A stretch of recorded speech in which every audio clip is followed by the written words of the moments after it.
And now, brethren, if you'll remain standing, I present to you the great Kahan, Kepha Hawkins. Wow.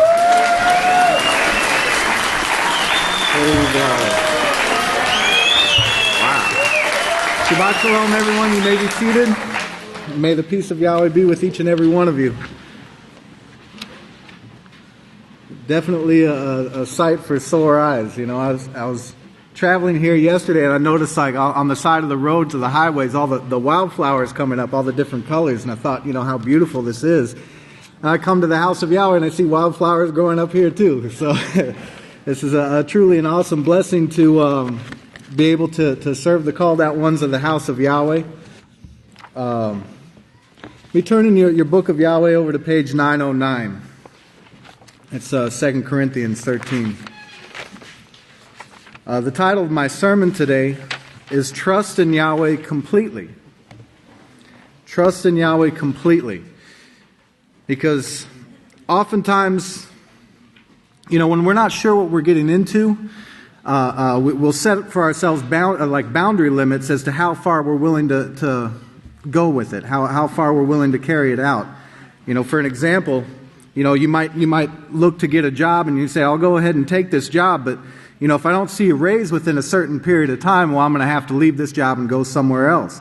You've predetermined a boundary in your mind of how far you're willing to go. And it's very important to understand that we can never have that attitude towards Yahweh's instructions at His house. You know, because Yahweh is completely trustworthy. And here on page 909, 2 Corinthians 13, and let's look at verse 5. He says, to examine yourselves to see whether you are in the faith. To examine yourselves. To always be, you know, we must always be aware of our actions and put them up against Yahweh's laws to see if we are in the faith. And that is the faith, the same one that is mentioned in Yada 3, that was once and for all delivered to the saints. But, you know, your obedience to the message taught at the great house of Yahweh, that's what you have to be examining yourself on. And it says to test yourself. Do you not know yourselves that Yeshua Messiah is in you, unless, of course, you are reprobates? And it shows the meaning of that word there, having failed the test. Remember, Pastor's been speaking here recently quite a bit about this, you know, either for honor or dishonor. You know, a reprobate is one who fails the test and is unworthy. You know, and Romans 1:28, we don't have to turn there, but you remember the scripture that said that since they did not like to retain Yahweh in their knowledge, He gave them over to this reprobate mind, this failed mind. But we have no excuse to do that, brethren. Let's be turning to page 944. This is Hebrews 3, found on page 944 of the book of Yahweh. And we're going to get some more instruction here. Hebrews 3 and verse 12. It says, to be on guard, brethren, that there not be in any of you an evil heart of unbelief. And what I want you to notice there is that unbelief comes from an evil heart. Okay, so if somebody's trying to get you to unbelieve anything in the house of Yahweh, know and understand that it's not coming from Yahweh, it's coming from their evil heart. Okay, and it says in departing from the living Father. That word departing, if you look at the word departing, it means to divide. You remember Isaiah 59, 1 and 2 shows that it's our sins that divide us from Yahweh. But to part company also, to leave, to go away, to turn aside or deviate. And again, we don't have to turn there, but remember Deuteronomy 17. In specifically verse 11, it said, you must not turn aside to the right or to the left. Don't deviate from these instructions that you've been given at the house of Yahweh. You found the place, you sought the law at the lips of the priest, and when he gives you those instructions, do not deviate. Otherwise, you will be referred to as one who has departed. And, you know, that's one thing about that word departed. It also refers to people who have actually physically died. They say, you know, one who has recently departed has died. Well, departing from the living Father is joining this dying world. And we must remember that, you know, the tree of life or the tree of the mixture, you know, it's one or the other. Let's be turning to page 587 in your book of Yahweh. Page 587.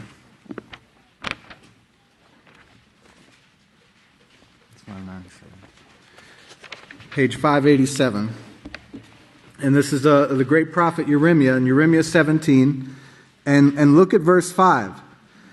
For this is what Yahweh says. Cursed is the man who trusts in man. Okay? If you put your trust in man, if you put your trust in mankind, you're not going to be blessed. You're going to be cursed. Okay? And don't forget all the rest of the scriptures now, because trusting in the one sent is not trusting in man. It's trusting in the one who sent him. Okay? But put no confidence in man. You know, don't think that mankind has any answers to solve the world's problems. You have 6,000 years of history to witness what mankind has brought about on the earth. And, you know, what we've learned is that they have no business governing themselves without Yahweh's strict priests over them, because they continually go the wrong way without a priest to lead them. But be turning to the book of Yada, right before the book of Revelation. The book of Yada, it's found on page 970 of your book of Yahweh. And we're going to look at verses 18 and 19. For they said to you that there would be scoffers in the last time. Okay, and we've witnessed this. There is scoffers in the last time who would walk according to their own unholy lusts. And this shows you what motivates them. Okay, these are the ones who separate themselves. And that's something else that we've been learning about, you know, more and more. These ones who have separated themselves, these Pharisees. That they stop working with the body and they start working against the body. And I have an article here about their leader that just goes to reaffirm all the things that pastors taught us about these who separate themselves. And this is an article from Sunday, April 11th of 2010 from the Associated Press. And the title of this article is "The Pope's Ivory Tower Past Leads to His Detachment." Okay, and it says, Vatican City, long before entering Vatican life, Pope Benedict XVI won renown, remember that word, as a theologian and a German university professor, penning more than 40 books and winning a devoted following of students who respected his prodigious memory and brilliant mind. Okay, but there was one thing absent from his resume: a significant time as a parish priest. And I thought this was interesting. It says, Joseph Ratzinger, the future pope, only worked 15 months tending to a flock in his 59 years since taking his vows. That's not a very thorough track record, you know. But instead, this is what the article says, instead, closing himself in the ivory tower of academia. Okay, he's separated himself. He closed himself in this ivory tower of academia. Now, that word comes from Greek mythology, but it's a background that may help account for his troubled handling of the sex abuse crisis engulfing the church. Yes, he has no experience dealing with people, is what the article is basically saying there, and yet that would be the one that they had placed to lead the people. It just shows you the confusion that is in this world, you know. But they claim to have great courage in their rebellion. You know, these who separate themselves. And, that they say very bold statements and say that, that they actually have the courage to stand up to Yisrayl Hawkins in the House of Yahweh. That they, you can't tell me what to do. They can't tell me what to do. You know, and one thing I always listen for when I hear people speak, if people refer to the House of Yahweh as they or them, That's my first clue that something is not right, because I thought we are the house of Yahweh. You know? I thought it was us. So if you refer to us as them, I think you might be one of them. You know? But they say this as if they were bold and brave, you know, but that's not bravery. Standing up or speaking out against the house of Yahweh, that's not bravery. It's stupidity. But I mean, it's following the crowd and doing evil. The whole world is deceived by Satan. You think you're bold to stand up and join them? No, you're foolish. Revelation 12:9 shows that the whole world follows Satan. But, if you want to talk about brave, if you want to discuss what bravery is, I have to let you know that Yisrayl Hawkins is the bravest person I have ever met. That's bravery, all right? And why? The man has never cowered from teaching Yahweh's laws, no matter what has been put up against him, no matter how many threats have been put up against him. That is bravery. And he never took off. He stood there and persevered through all this. Why? Because he put his full trust in Yahweh. He understands that Yahweh is 100% trustworthy. Praise Yahweh. Be turning to page 507 in your book of Yahweh. Page 507. I love the book of Proverbs.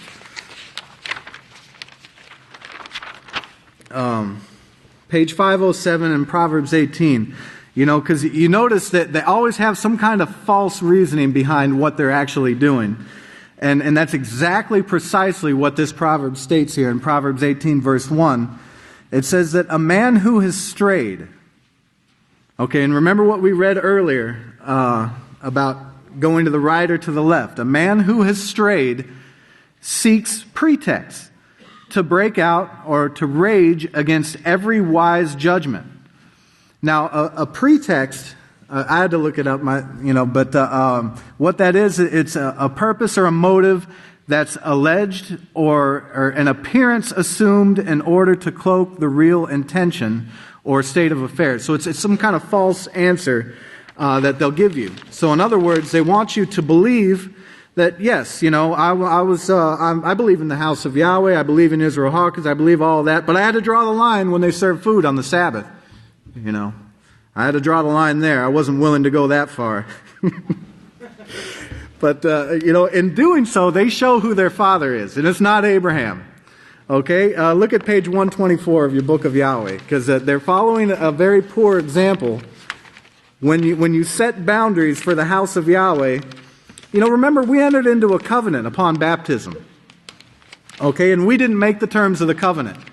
These are Yahweh's terms that we have to follow. And that's what we agreed to. So we can't, midstream come and say we're going to change the rules. You can't do that. But page 124, and let's look at Numbers 16 and verse 1. Now Korah, the son of Izhar, the descendants of Kohath, the son of Levi, and certain descendants of Reuben, Dathan and Abiram, the sons of Eliab, and On, the son of Peleth, used and won men. And pay attention to that. They used and won men. That's why we have to be on guard. Because there are those who are wanting to deceive and to use and win you over to their cause. But it's not for any righteous purpose. Okay, the only righteous purpose that any of us have is right here in the house of Yahweh and being a part of this work. Okay, nobody else has this authority. But anyway, look, and they rose up against Moshe. Look how brave they were. They rose up against Moshe. With them, there were 250 leaders of the congregation of the children of Israel, representatives of the congregation, men of renown even. They came up to oppose Moshe, and they gathered together to oppose Moshe and said to them, "You have gone too far. You've gone too far, Moshe. We were with you when you were coming out of Egypt, but now you've gone too far." See, the whole congregation is holy. Everyone. Don't exalt yourself. Don't set yourself above Yahweh's assembly. Well, that sounds like it might be a convincing argument to some, but the problem is that Korah didn't have Yahweh's truth. Okay? Korah was not the one sent. And Korah led many to destruction that followed Korah. Okay, we have that example. We have no excuse to follow anybody who's teaching anything different from what is taught here at the great house of Yahweh, which is the pillar and ground of Yahweh's truth. Praise Yahweh. So who are these ones following? Let's turn to page 535 in the book of Yahweh. The great prophet Isaiah gives insight in this issue here. Page 535.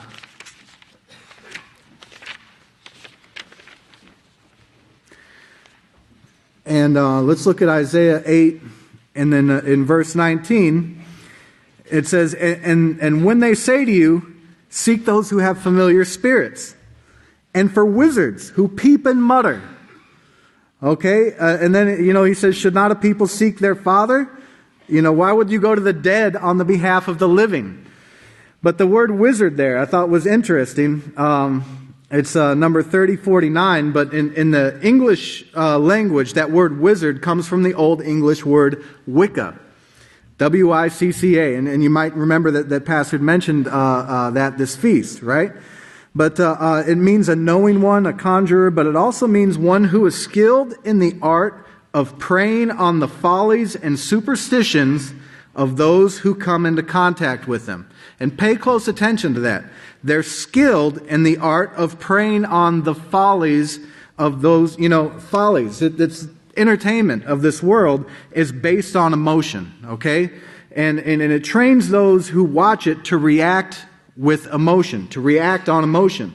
And judging by emotion will get you deceived. Every time. Okay, you have to judge by Yahweh's laws, not emotion. Okay? But it also says that they peep and mutter. And those words there, to peep refers to like a high-pitched chirp, but it also means to whisper. To whisper. I thought that was interesting. And then to mutter also means to murmur. But it from the American Heritage Dictionary, mutter means to speak indistinctly in low tones or complain or grumble. So they complain, they grumble, they whisper. They're wizards. Don't follow wizards. We're given instructions. Look at verse 20 in the book of Isaiah there, 8 and 20. To the law and to the prophecy, if they speak not according to this word, it's because there's no light in them. Okay? And recently in the prophetic word, the 0304 2010 prophetic word on page 14 said that if they are not spoken of by the prophets of old as being ordained by Yahweh for a certain work, they are given no light or inspiration from Yahweh. Okay? So they have no light to offer you. But they'll try to play on your emotions to get you to join their cause. And brethren, if you make that mistake, it's completely of your own fault, or of our own fault, whoever would make such a mistake, because we've been taught better here in the house of Yahweh. But that's the work of Satan, and that's the work of the wizards who worship her. But we can avoid deception by putting our full trust in Yahweh, who is 100% trustworthy. And let's look to Proverbs again on page 498 of the book of Yahweh. 498. The book of Proverbs in chapter 3.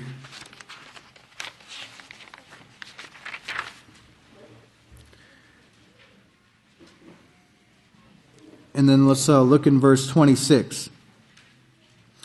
For Yahweh will be your confidence, and will keep your foot from becoming entrapped. Yahweh will be your confidence, and He will keep your foot from becoming entrapped. And how? Let's look down to 4 and verse 2. For I give you sound doctrine, Yahweh says. So do not forsake the law. I give you sound doctrine. And what I want you to pay attention to is that word sound, because the word sound means free from defect, having a firm basis, unshakable, based on valid reasoning, sensible, correct, thoroughly complete, upright, and trustworthy. Okay? We have sound doctrine given to us in the house of Yahweh that is trustworthy. We can trust it completely. Praise Yahweh. We don't have to be doubting the instructions that are given to us here in the house of Yahweh. And that's what we're being judged on. And we're going to be either judged, for an honor or dishonor, depending on how we react to these things. Because that's what Yahweh wants to build in us, is full, complete trust. And we have no reason not to trust Him, because He is 100% trustworthy. He always does right. He never is going to lead us astray. And He's not going to be dealing with us personally all the time, He has given us one sent, and He said to listen to that one that He sends. Do we trust Him? Do we trust Him, or do we go out to the praise Yahweh? Do we trust Yahweh, or do we go out to the parking lot to find somebody else who might be telling something a little bit different? This is based on a true story. It's foolish, but they show that their disobedience. Let's turn back to Yirmiah 17. Yirmiah 17 is found on page 587.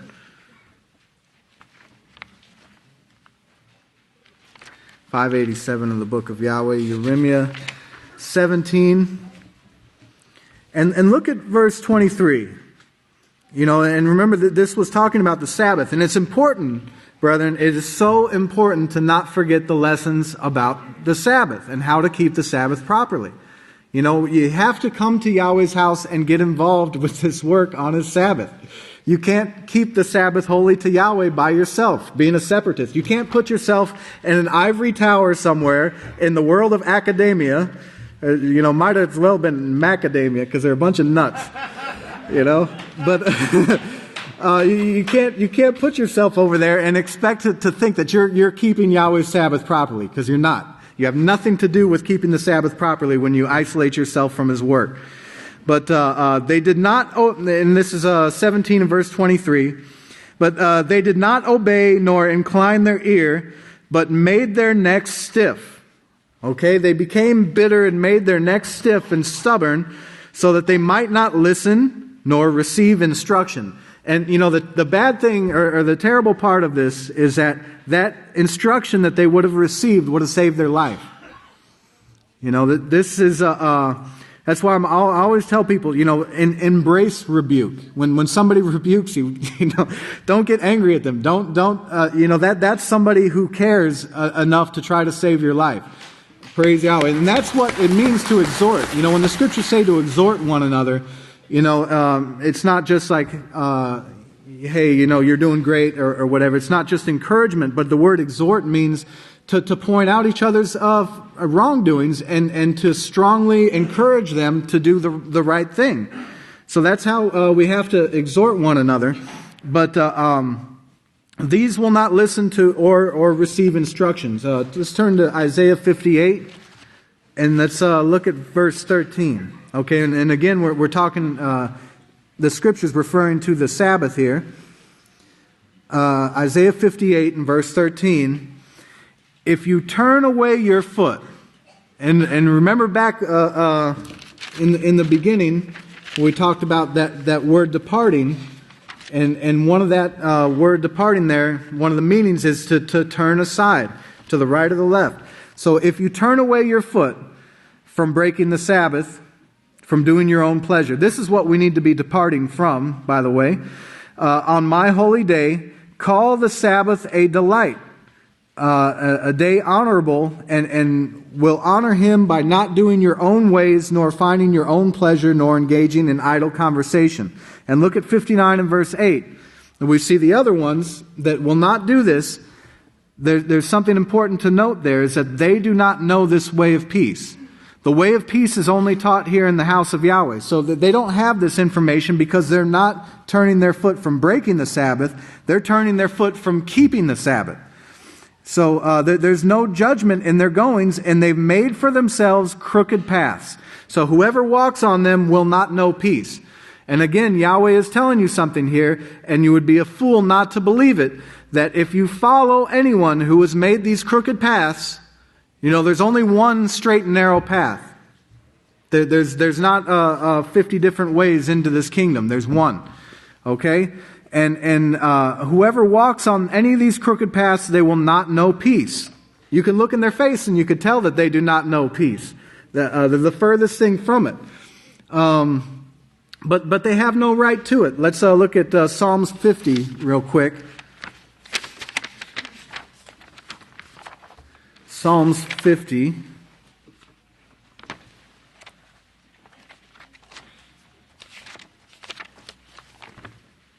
And let's look at verse 16. That's found on page 453 of the book of Yahweh. Okay, Yahweh says, "But to the wicked Yahweh says, what right do you have to declare my statutes, or take my covenant in your mouth, since you hate my instructions and have cast my words behind you?" This is what you've done, so what right do you have to declare my statutes? The answer is they don't. They have no right to declare anything from Yahweh. They're deceivers. And that is how they operate. Let's turn to page 880 in the book of Yahweh, the great book of Romans. Okay? Because it's important that we identify what the goal of the adversary is, so that we can be on guard for it. Romans 8.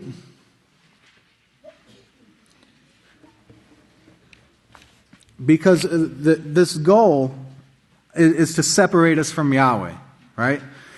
So in Romans 8 and then in verse 38, it says, "For I am convinced, brothers, that neither death, nor life, nor malachim, nor principalities, nor powers, nor things present, nor things to come, nor height, nor depth, nor anything in all creation will be able to separate us from the love of Yahweh, which is in Yeshua Messiah our King." And the reason I wanted to point this out is because Yahweh shows who wins. If we stick with the house of Yahweh, if we stick with our pastor and overseer, Yahweh guarantees to us that we have a part in His kingdom. So we can have great confidence in that. And that's what I want everybody to be confident, to be bold in knowing that you have the Creator of the universe supporting you if you're obedient to His laws, if you're obedient to the one He sends. And if you do that, notice what He said here, that none of these things will be able to separate us. Okay? But they'll continue to try. And we've noticed that throughout the Scriptures. There's tons of warnings showing that these will continue to try to separate us from the love of Yahweh, which is in Yeshua Messiah, our King. But they will not be able to if we just continue to follow, what we've been taught here in the great house of Yahweh at Abel. And for my closing scriptures, if we just turn the page here, one back to page 879. Because I know that at times this is easier said than done. I know at times it may be hard for us to undergo certain things.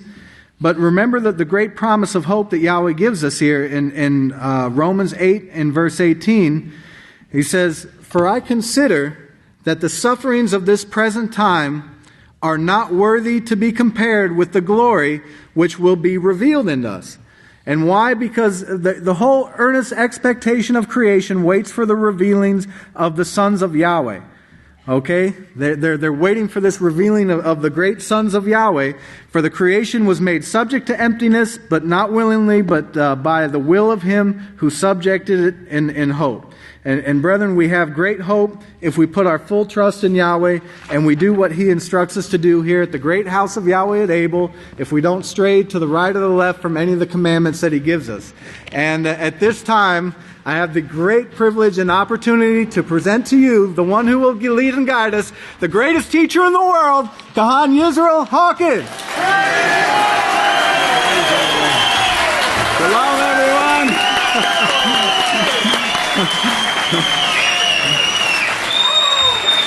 Wonderful, wonderful. You may be seated. Maybe we should just keep this going. No. It's beautiful, though. Beautiful. Praise to Yahweh. May the peace of Yahweh be with each and every one of you. The dinner today is really something special. Don't miss it.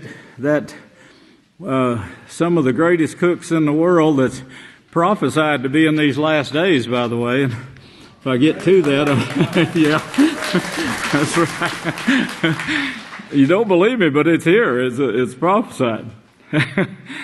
I know some don't believe that, but it's actually prophesied. In a world of defilement. One of the things that it's really bothersome, especially if you're a parent or plan on having a family. But the world is getting so defiled, and of course they're blaming this on white sugar, I guess, and salt and and honey. Don't feed them honey, boy. That all the things that are healthy for them. They blame it on everything except what they should be blaming it on, and what you should be blaming it on. And you better get this. Everybody better listen to this, because it's something you need to believe. And if you'll believe it, then you'll start seeing what I'm saying, what the Scripture says, and what is the real cause for what we're facing here today. It's not white sugar, I can guarantee you that. But the birth defects, the causes, and the statistics, the congenital disorders. Birth defects are disorders that are referred to as congenital disorders. This means that they are conditions that are present at birth. Now, somehow or another, of course, this condition got there before the birth, and of course, that's what you need to see, and Yahweh shows you how it does, and then how it's transferred from person to person and comes on down to the baby. Right now, they're saying there's over 3,000 known conditions. 3,000 known conditions that are recognized by the March of Dimes Birth Defects Foundation. These conditions include, and it lists several of them here, and more than 60% of birth defects have no known cause. Now, I think sometimes they lie some about this, because back in the 50s, we knew, when I was working in the State Board of Health Laboratories, we knew that birth defects was being caused, and we knew what was causing them. And I mentioned it a few times, and I was agreed with some of the top doctors there in the health department. But think of this now, over 3,000 known conditions are recognized by the March of Dimes Birth Defects Foundation. And then they say most of them, they don't know what causes them, but they're recognized. And then they turn right around and say genetic birth defects are the most common of birth defects and are to blame for about 25%. I'd say it's more like 95% of congenital birth defects. Around 4% of birth defects are attributed to maternal disorders. Between 3 and 5% of birth defects are caused from infections that are passed between the baby and the mother. Drugs and medication taken by the mother cause the remaining 1%, only 1% of these birth defects that are recognized by the March of Dimes Birth Defects Foundation. Reducing 13 million paternal births, 3.2 million stillbirths, critical to meeting global maternal and child health goals. A new report identifies the enormous global impact of preterm birth, stillbirth, globally, an estimated 13 million babies are born preterm each year. Newborn deaths now account for more than 42% of mortality in children under the age of 5. Now, this means they were born with a birth defect, but they died by the age of 5 years old. between birth and the age of 5, a rise of 37% in the year 2000. If you got that, there was a rise from 2000 on, 37%. Additionally, an estimated 3.2 million are stillborn each year, and many of these losses are linked to maternal deaths. Preterm births is the number one cause of newborn deaths worldwide. 1 million stillbirths occur each year during childbirth. Now, I'm going to save this other because I've got to get some scriptures in your mind for you to understand what is coming next. Now, in food processing, food has got to be processed. Of course, everything has got to be processed to eat. You can eat some fruits. You can eat some fruits and vegetables raw, but even that has to be processed. Yahweh tells you you've got to sprinkle it with salt before you eat it, which is a process that you use, of course, to draw out vitamins and minerals in your body, so your body can use the vitamins and minerals from the raw fruits or vegetables. That's a process that the food must go through according to Scripture. There's other processes that's spoken of in the Holy Scriptures, but any fruits and vegetables that you pick, the picking of it is a process, the sacking of it is a process, the washing of it is a process. Cutting it, cooking it, or eating it raw, you have to process it in order to use it. So there's nothing wrong with processing food. We've had people that got on the kick of cooking food, saying this kills the food. It doesn't kill the food. When I was 18 years old, I knew that. I knew there's as many vitamins in the water that you cooked it with as there was in the food. It don't go away. It don't kill it unless you go to extreme with your cooking. Neither does frying, boiling, or anything like that. Beef. The beef process. When you start with a live animal, then Yahweh calls his priests guards. That's the way he identifies them. He also identifies his cooks as guards over this and the vegetables too, because, people change fruits and vegetables. There's thousands of ways of doing this, and of course GM is expert as it right now. It's almost like it was inspired by someone, and I know it wasn't Yahweh that did it, although he's allowing it. But working with live animals is really a thing that should be done by only educated people.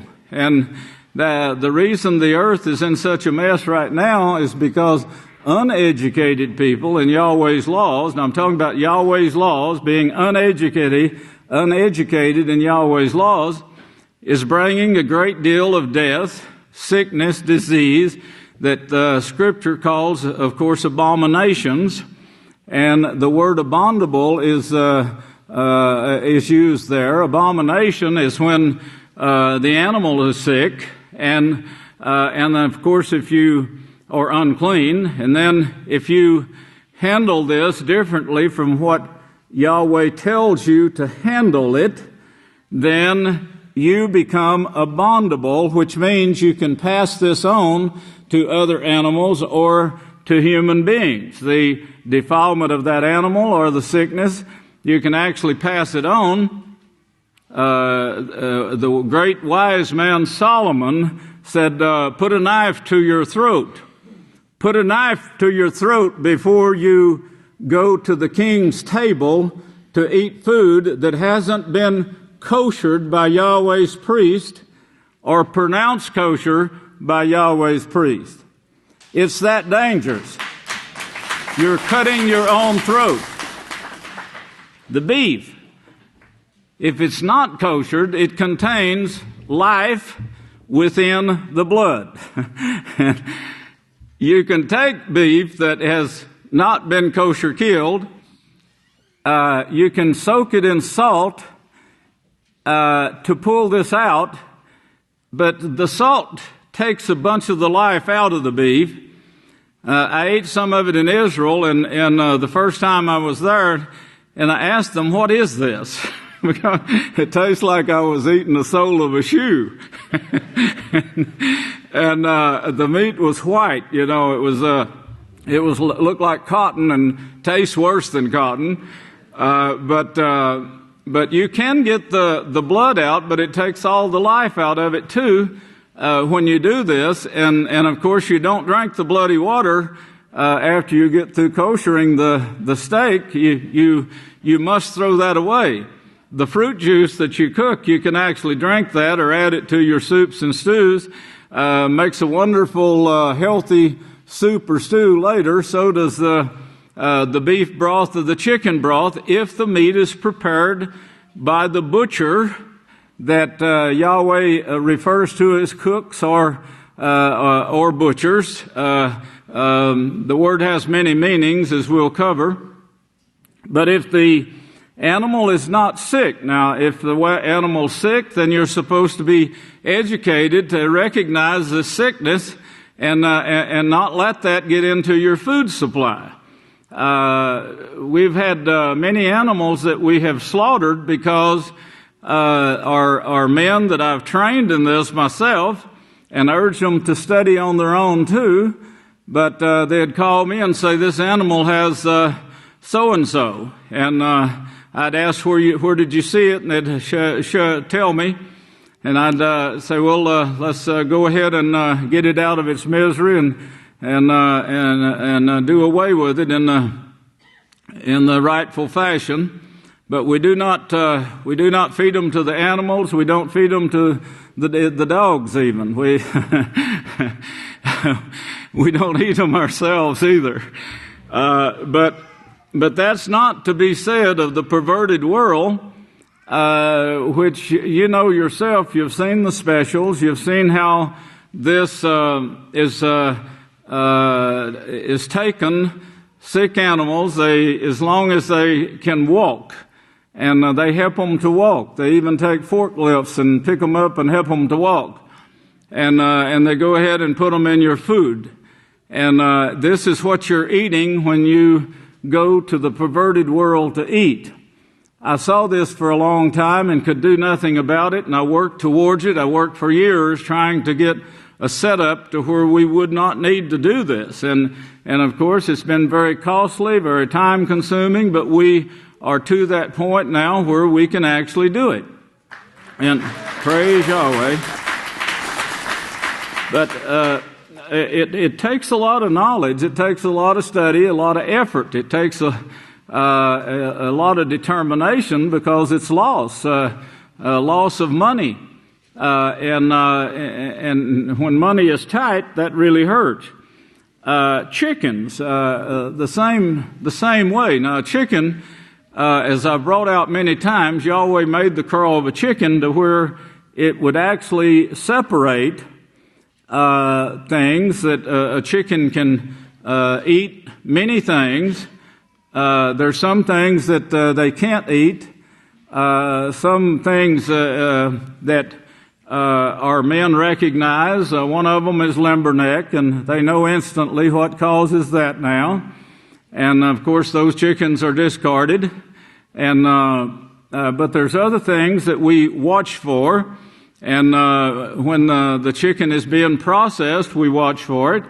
And any discoloration or anything like that is taken to the priests that examine it. And just like we're told to do in the Holy Scripture. Well, the priest has to be trained before they can do that, of course, and know what is poison and what is not. And when I say poison, I mean it's harmful, defiled, and shouldn't be eaten. In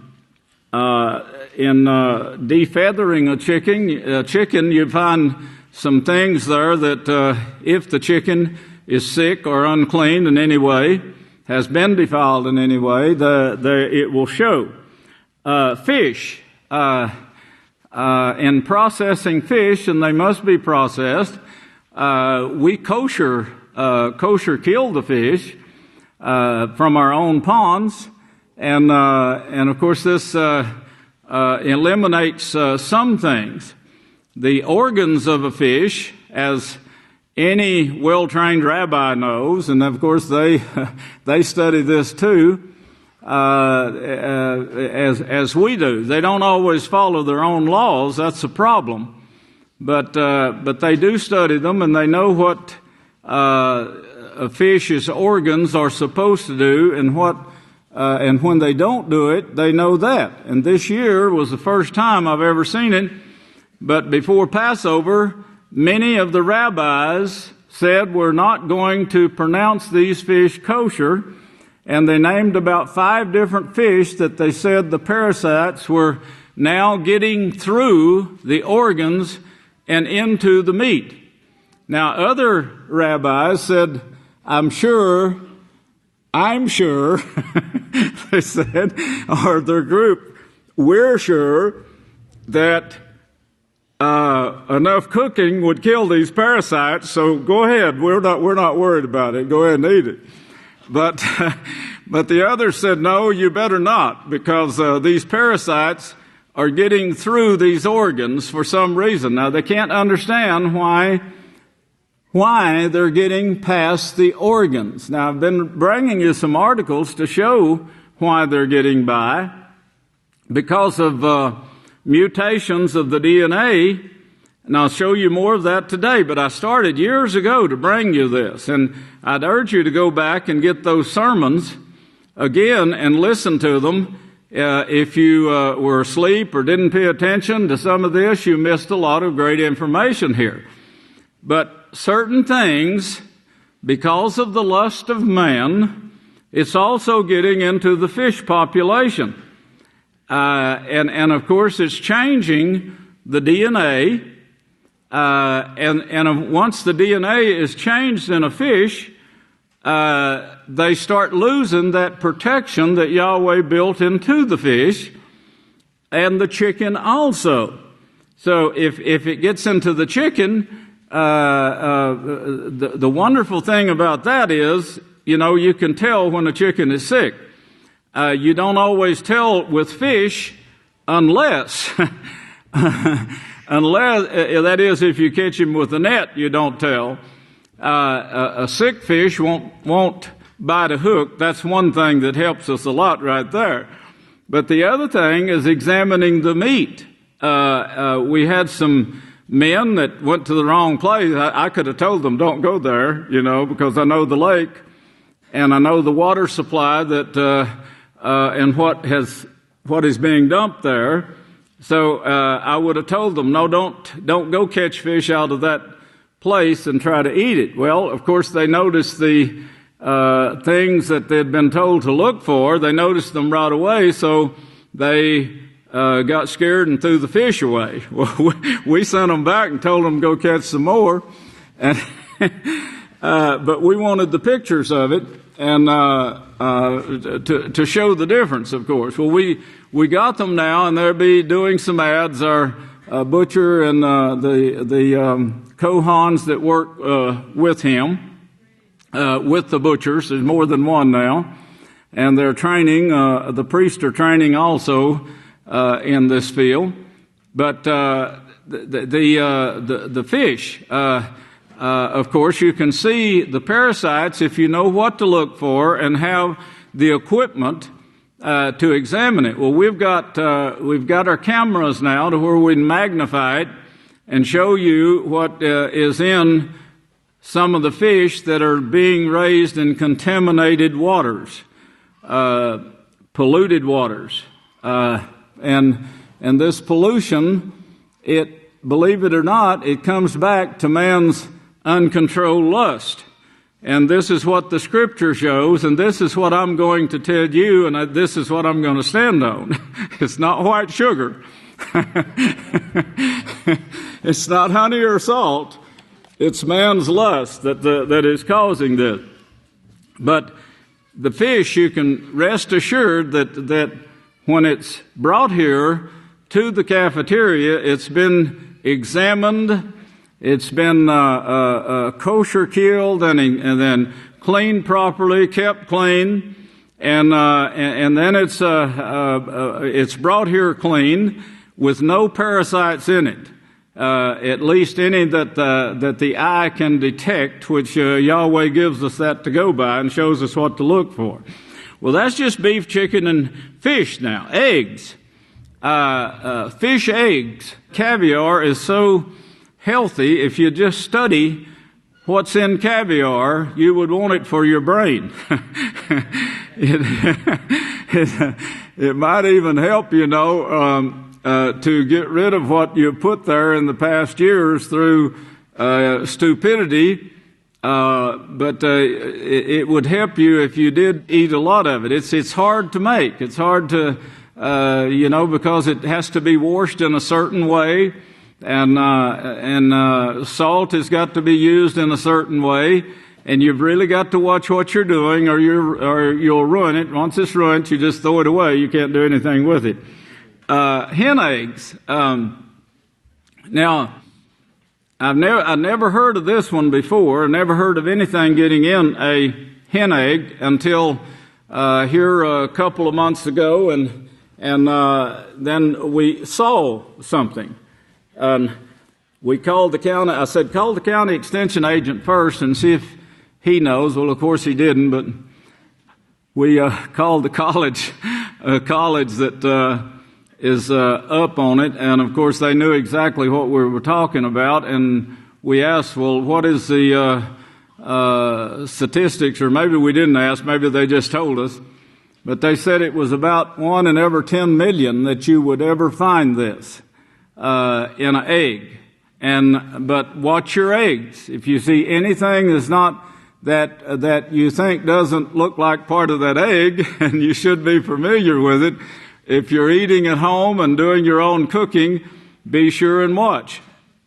And you can see it, and if you touch it just properly, you'll see it move also. So, and I'm sure cooking would kill it. I'm not sure it would be safe for you, even after it was cooked and killed. But do watch the inspection, inspection of this thing. Let's turn over to First Samuel. Samuel, he was one of the blessed prophets of Yahweh, and of course he gives us a lot of information here because he was inspired to do so. Of course, so he brought us information that some of the other prophets didn't bring to us. But in 1 Samuel 9, and notice verse 23. Now this was after, if you remember in chapter 8, where the priest, chapter 7, you'll see that the priests that was scattered throughout Israel, they called them elders. They were scattered throughout Israel. Samuel had his circuits, and he would go from one to another, and he would hold meetings at different places, and he would answer the priest questions for them, which they would save for him to answer. And of course, then eventually he would wind up back at the original House of Yahweh at Abel. And of course, in this process, there was writing done by him and his attendants that helped him. He had a school of prophets also that worked with him, and so they did writing for us. And of course, this that we're reading here, I doubt if Samuel wrote it all, but he was a great contributor to it in that time period. But if you look at verse 23. Let me finish here. Chapter 8 shows us, chapter 7 shows us the trouble that Israel got into by not listening to Samuel. He was the one sent at that time, and then they come to him begging because they got in trouble. When they wound up in Hendrick's hospital, they called him and said, that we need help. You know, sometimes it takes a shock, you know, to people to wake them up. And of course, when the silver cord is broken, as one of the great prophets said, you know, do it before the silver cord is broken, and you can save your life and save your position in Yahweh's kingdom also. But if you wait till the silver cord is broken, you may have lost your chance of getting in or preserving this, and you may have let another take your crown, as one of the apostles said. But they came to him and he prayed for them, and he said, do this, get rid of these gods out of the house of Yahweh. Get them out of here. Get them out and stop worshiping in this fashion. They were keeping Easter. They had already turned back to eating pork. Now, whether they did this knowingly or whether it was just mixed in the king's foods, we don't know. But we know that they were eating pork, as Isaiah, the great prophet, said they were. But it's an addiction, yes. It's an addiction like, you know, last month, I believe it was, I was talking to the men that's the priest that's in on the animal protection and guarding the food, and I said, you know, this is a craving. It's almost like stopping smoking cigarettes. If you've ever smoked cigarettes, then you know what I'm talking about. But eating pork is an addiction, but it's not actually the pork that they are craving, because pork has no taste. It's a tasteless meat, especially the fat, unless you got some kind of seasoning or something in it. What they're craving is the smoke flavor that's made with sugar cure. And of course they use artificial smoke. We use the real thing from mesquite wood that we have abundance of here in Texas. Well, anyway, these kings, they got rid of their gods and their god worship. They got it out of them. They repented, so Yahweh saved them and brought the artifacts back to the house of Yahweh again that the other kings had stole from them, and took it to their own temples that they had built here and there, as they called them, throughout Israel, but also Babylon and different places throughout the Mediterranean, actually. But they got rid of all of this. They stopped eating the pork. They all repented. So Yahweh showed them his great power in a mighty way and saved them all. And then about 400 years later or 100 years later, I forgot what it was, they came to Samuel again. And of course they said, we don't want Yahweh to rule over us anymore.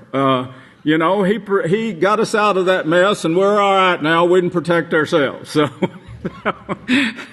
so that is in chapter 8. Now, in chapter 9 here, Samuel said to the cook, yes, they had cooks back then. Women cooks, in fact. But we had some griping about that it was supposed to be the priest cooking. Well, the priest can cook certain things. I've seen them barbecue. They can do them burnt offerings really, really well. I'm one of the best, you know, and I taught them. But if you want some real cooking, you know, the cafeteria, the cooks there they spend their life at learning and doing it. Anyway, Samuel said to the cook, he said, bring out the portion I gave you, saying to you, set it apart. Well, of course, he set it apart for Saul. So the cook brought the thigh with its upper part and set it in front of Saul. Then Samuel said, here is what has been kept for you. Eat, because it was set apart for you for this occasion, which is the reason for inviting the people. So Shaul ate with Samuel that day, And that's all we need of this story. You can go back and read it later. But he was just telling the cook here what to do so he could go and anoint Shaul for this office that Yahweh had chosen him for. Now I want you to go back with this in mind about the cook. And go back to chapter 8 here and look at verse 13. We changed this as the New King James, I think, or NIV, the NIV manuscripts had it. We changed it, so we got to go back to the King James Version in order for me to get the right word for you. But I'd like to never found this, because I couldn't remember the word, and it's only in the King James Version. But I did find it for you. But here in verse 13, he said, he will take. Now this is where they were wanting kings to rule over them, and he's telling them here they're going to take your cooks. Before this took place, now in the house of Yahweh, when it was set up the way it was supposed to be set up, like the garden of Yahweh, the great garden of Yahweh, where Yahweh prepared the meal, and he fed the people. And of course, offerings were brought to Yahweh at the house of Yahweh, at the great garden of Yahweh, and they were either pronounced kosher, or he says, no, this is not kosher. You can't bring this in like this. If you remember, this was being said by the priest much later on, even in Malachi. It was said, don't bring these offerings to Yahweh, they're defiled, he said. Well, the same thing was said to Cain, of course, in the great garden of Yahweh, but the way it was set up, it wasn't like everyone had to do everything for himself. It was more like a moshav, and they had a center for eating. They had a center for washing clothes. They had people for washing clothes. They had people for washing dishes. They had people for cooking. People could work. They could come and work and put in a shift for a certain length of time. Priests too. The kosher priests, they only had to work one moon out of every 4. That's a lot of leisure time. And of course, when King Solomon, where you find a lot of this information, is under King Solomon's reign, and the way he set it up at that time, and of course it was, they said the lowest slave, you couldn't buy the lowest slave's job. It was that pleasant for the lowest slave. Well, of course, Yeshua was the lowest slave to us, and he did what the lowest slave was doing. So you can imagine what the lowest slave, how much he loved that job and wanted to hang on to it, because they said money could not buy that man out of his job. Now this is what history says. So I know I brought this out before, but anyway, I just wanted to bring this back to your attention before we read this, because of the fact that this was the way that Samuel had it set up. And of course, with each one of the places where he toured, so to speak, he would travel from the house of Yahweh to another house of Yahweh, or a section where they held services to train people to kosher food, to eat properly, and so forth. They also had their own kitchens here and there throughout Israel.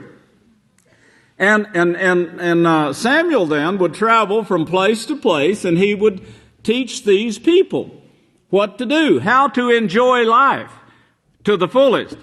And of course, everybody worked.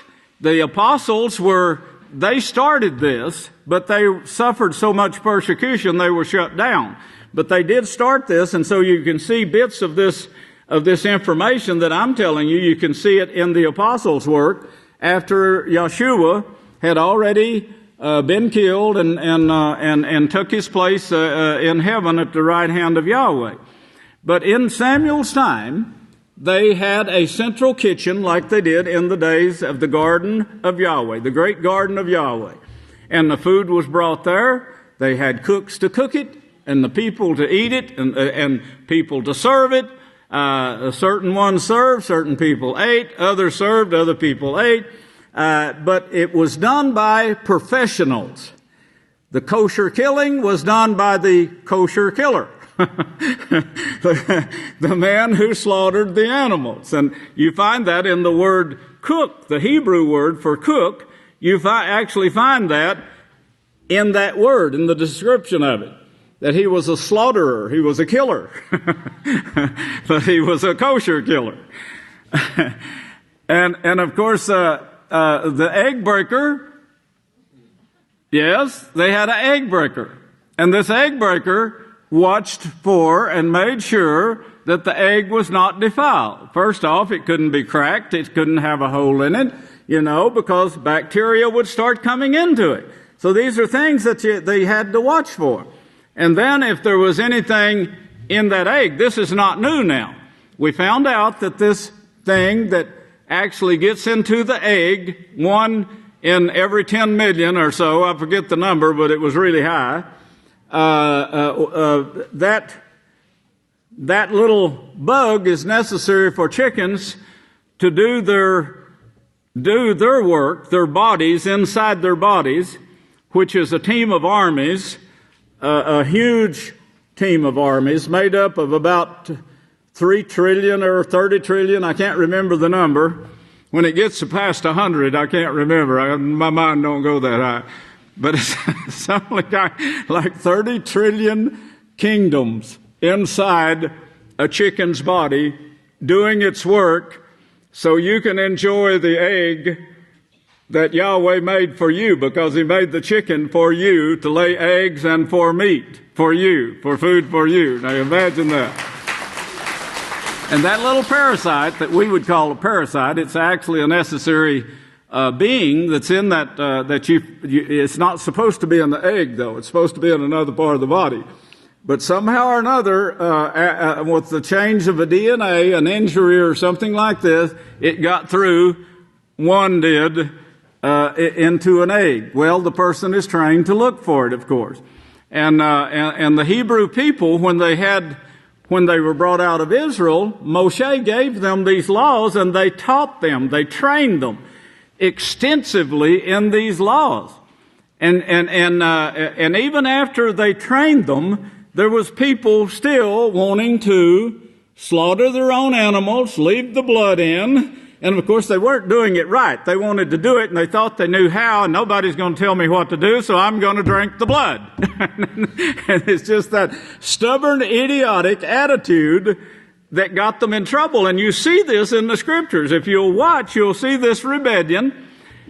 And they finally said, don't kill any animals away from the temple, because you're eating the blood. Well, how did they know that? Of course, the captains over 10s, over 50s, 20s, and so forth.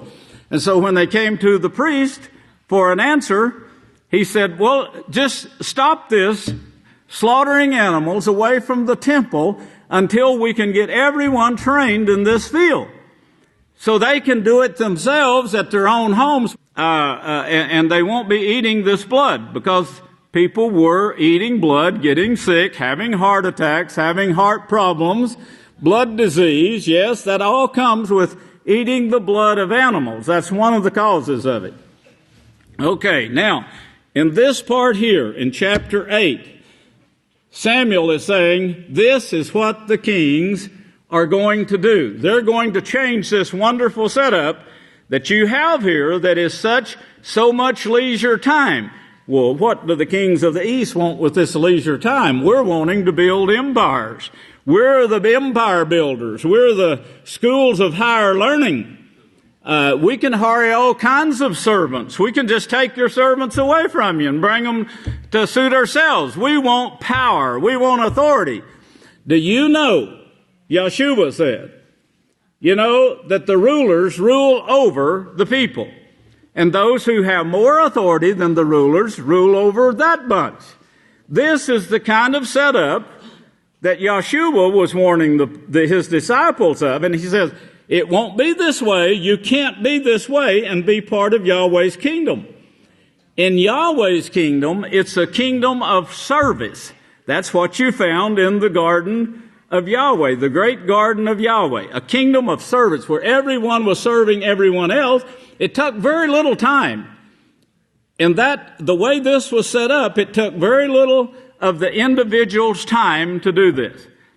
The people who could not work, they were not required to work. The people who could work, whether it was washing vegetables, washing dishes, pots and pans, whatever the person could do, they were allowed to do it for a certain length of time, but only so much that the lowest slave, you couldn't get him out of his position. No way. Now that's how wonderful it was in the kingdom of Yahweh. Now, Samuel says, here in 8, he said, they're going to change what we have set up here. It wasn't just a change and saying we want a king and we're going to elect kings. No, they changed the whole process that Yahweh had set up from the beginning in the great garden of Yahweh. Well, we're in 1 Samuel 8 now. Look at verse 13 with that in mind. He will take your daughters and appoint them to be his perfumers, cooks, and bakers. The King James, you can, if you got a King James, you can go back and look this up in it. Let me see if I can show you. I doubt if I can get that close enough where you could read it, but we'll try. But I blew up a copy of the King James Version to show you this word. Can you see that confectioner?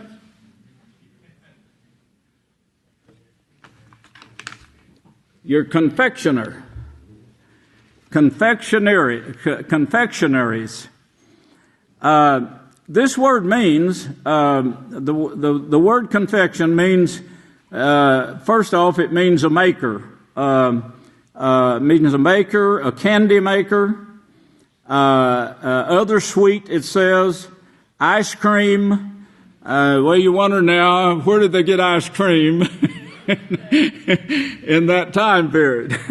They actually transported snow from the tops of mountains, and which they had a supply of all the time, as we do in the United States. And have you? How many here have eaten snow ice cream? Raise your hand. Well, a lot of you. Great. Praise Yahweh. The way I made it, the way I make it, I still make snow ice cream. You don't want to make it on the first snow. If you can have a time when it comes a pretty heavy snow, and then wait, don't get it then, but clean you a place off in the yard or someplace, or lay a piece of metal down, a clean metal, and if it's going to snow again, then you get the second snow, it'll be clean. The first snow is contaminated. This is more of the perversion that we're trying to get you out of. When we say don't have relations with animals, we're trying to get you out of this perversion. That's why the snow, the first snow that comes down, is polluted. It has this pollution in it. It brings it down and puts it into the earth. The earth supposedly cleans it, but the earth can't clean all the pollution that we have made through our lust now. So the earth is polluted. It's defiled. Well, anyway, the second snow is normally clean. And you can take that snow and you can take, say, a quart of it, break a couple of eggs into it, put some vanilla flavoring in it, and start whipping it up. And you just simply add more snow until you get the thickness you want, the texture you want, and a lot of white sugar. Use a lot of white sugar. It is wonderful, I tell you.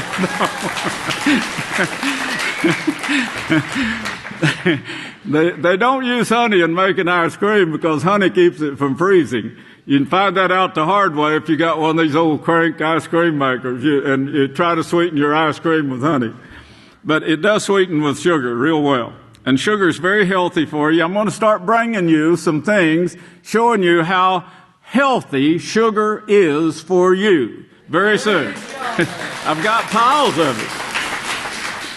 But this word that the King James translated, and he will take your daughters to be confectionaries, and that is candy makers, other sweets as ice cream, one who makes or sells candy or other confections. A confectionery shop is a candy shop. Well, that's what this word is, but we followed some other translations here or other manuscripts, and we put it the way we put it. But I think, but I always go back to this word.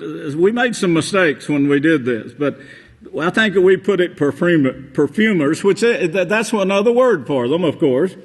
But Samuel was saying to you, you're going to get things changed a lot here that you're not going to like.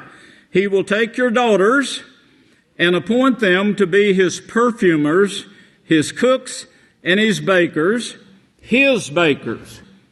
But this is private, see? Well, of course, the empire builders, they wanted their own private cooks and ice cream makers and candy makers, but they wanted it private. See? Well, they had the money to afford it. Where did that leave the poor man? Because this put the poor man out when the empire builders took over. They put people to work. And they said, you work this many hours a day, this many days a week. And where do you find that? In Egypt. Look up how they had it in Egypt. This was the bondage that Yahweh took them out of and took them back to the garden of Yahweh. And they had abundant living, pure and simple, very healthy living, because everybody knew what he was doing and what to look for, so you wouldn't be getting contaminated food. In the king's house, in the empire builders, you come and work for me 8 hours a day, 5 days a week or 6 days a week, and then you go home and you do your own cooking or whatever it is you have to do, or go play around. But I'll have somebody there to serve you, I'll have some other people there to serve you food. It'll be unkosher food, but you can go there and buy you a meal. But this is the difference in Yahweh's leisurely way of life, full abundant living, healthy living, and what Samuel said you're getting into here. Because he's going to take your best, the smartest people, and he's going to bring them to work for him. And the empire builders will take the others. Well, you didn't have what's left. In 1 Samuel 8 and verse 14, he says, he will seize your best fields, your vineyards, your olive groves, and give them to his officials. Well, this too was what they had and could use in common, the way Yahweh had it set up. This, the word cook here, it means butcher, hence a life guardsman. So what this is talking about in the Hebrew word was the guardsman was to guard the animals, is also to guard the trees and see that it wasn't changed and the seed was not changed, not polluted like it is today in many ways. They were to guard against these things. I've already brought you information on that, so I don't see any need in elaborating at this time. Because acting, back to the definition, because acting as an executioner, also a cook, as usually slaughtering the animals for food, cook and guard. That's what is in the Hebrew word that is translated cook there in those two verses. Corn. It's got to be processed. There again, you can get in trouble if you are eating corn and you don't know what's healthy and what's not healthy. They do make, Yahweh made certain bugs, you'd call them worms probably, but they are a protector, and they normally get in the upper part of corn. That don't make the corn bad. It actually shows a protection that Yahweh put in there that is guarding to keep the corn from becoming contaminated. before you eat it.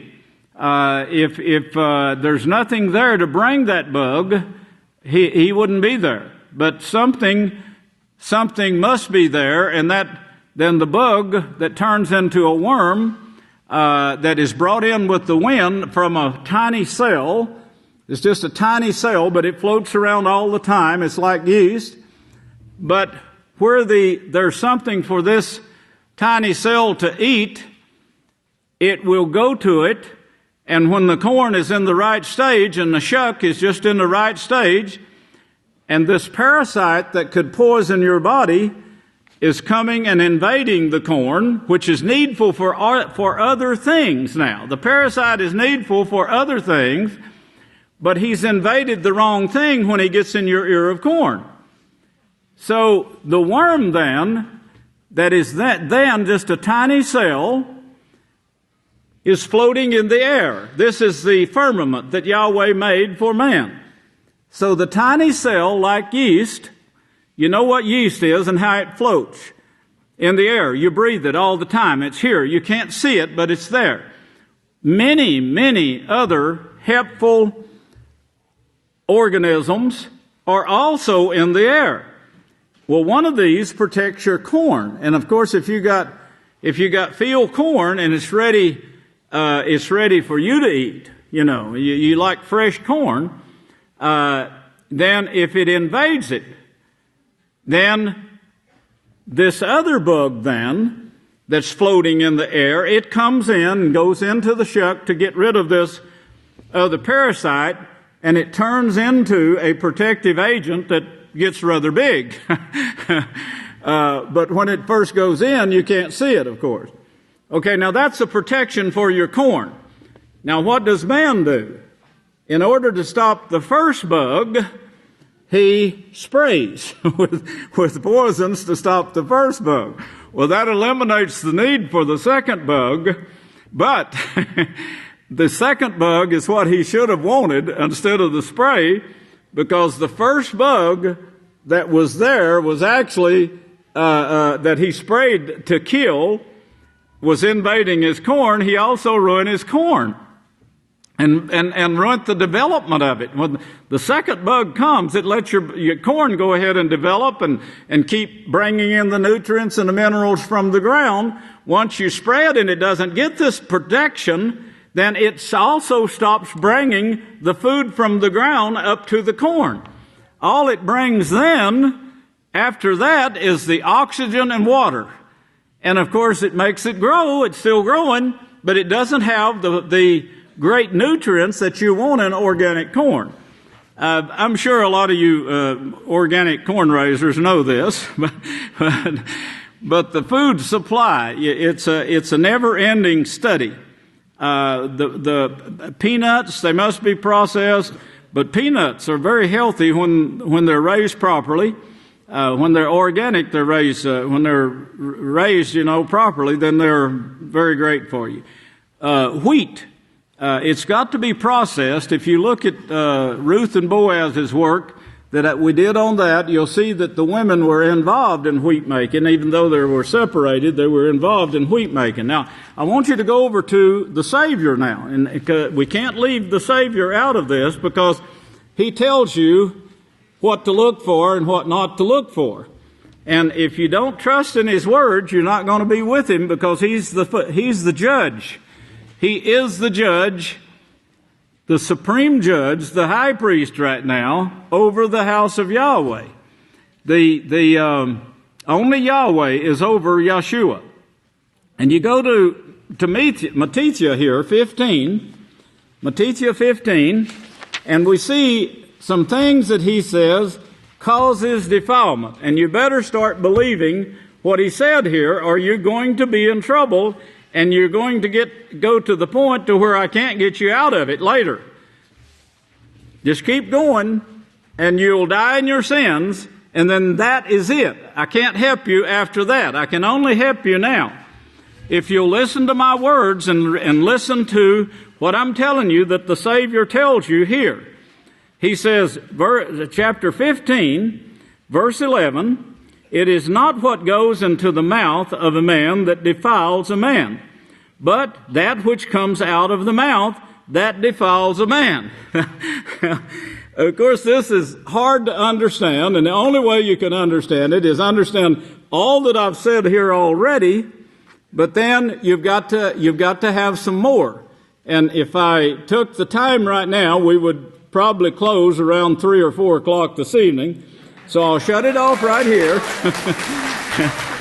I'll shut it off right here, and next week, next Sabbath, if I speak next Sabbath, we will pick up there, and then you will understand why Yahshua said what he said. But he's given you some understanding here that is very needful for today's world, and to understand what it is that's causing this whole thing. It's not white sugar. It's not honey, and it's not salt. And if you understand this, you will understand that yes, Yahweh made this stuff for you to eat. You can ruin it, yes. But you desperately need these things, or Yahweh wouldn't have made them, and they'll be plentiful in the kingdom. Yahweh bless you, and I'll turn the services over to the next speaker.